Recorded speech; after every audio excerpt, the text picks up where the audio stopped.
International organizations have reported claims of human rights violations and summary executions allegedly carried out by the Myanmar Army. EPA. The mass exodus of Rohingya Muslims fleeing Burma in just under 3 weeks is now triple the number of refugees who have tried to enter Europe across the Mediterranean so far this year, leaving aid agencies overwhelmed by the crisis. An estimated 370,000 have escaped from Burma's northern Rakhine state to overcrowded Bangladeshi refugee camps since August 25, compared to 128,012 people seeking to cross the Mediterranean since January.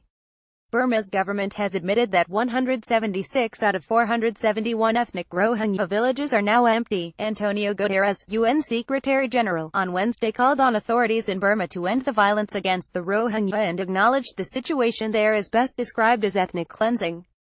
Many of the Rohingya fleeing the violence in Myanmar had traveled by boat to find refuge in neighboring Bangladesh. EPA. The humanitarian situation in Burma was catastrophic, Mr. Guterres said, and called on all countries to do what they could to supply aid.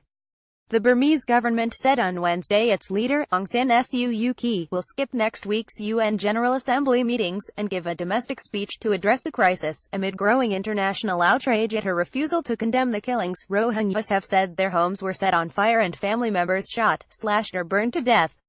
This is the fastest-growing refugee crisis in the past 5 years, with serious human rights concerns, a UNHCR spokesperson told The Telegraph. Chris Lom, a UN aid worker in Cox's Bazar, on the front line of the humanitarian disaster, said people were very vulnerable, traumatized, while relief agencies struggled. UN agencies and the government were expecting the possibility that as many as 100,000 more people could come across when there were already 600,000 Rohingyas in Bangladesh, he told UN News. Rohingya refugees carry an old man towards the shore of Naf River as people arrive by boats, in Teknaf, Bangladesh. EPA. But I don't think anyone expected a mass exodus like this, unprecedented in terms of value and speed, he said. On Wednesday, one Red Cross mobile medical team at the makeshift Balakali camp managed to treat 100 people suffering from diarrhea, old bullet wounds and burns before its supplies ran out. No one expected this explosion of people, and there is unfathomable need. It is beyond the capacity of international actors to scale up this fast, said Misada Saif of the International Committee of the Red Cross. Isolated rural locations with narrow, muddy roads, made worse by heavy rains and throngs of displaced people present major obstacles to supplying aid. Increasingly desperate refugees, weak from hunger, are clambering onto the few trucks that do get through, trying to claim whatever supplies they can, causing fights to break out. Roland Oliphant. The scale of the Rohingya crisis is mind-blowing. 0056 aid that arrived by air earlier this week would not cover a tenth of refugee needs, said officials, estimating the relief effort would cost at least $77 million, £58 million. Children being brought to an Action Against Hunger center are being increasingly diagnosed as malnourished. One mother, Rosia Begum, arrived with her 4 infant children, after traveling for 4 days. I had nothing to give my children, who were so hungry and thirsty they were crying. All I could do was give them river water to drink, even though I knew it was dirty and might make them sick, she said.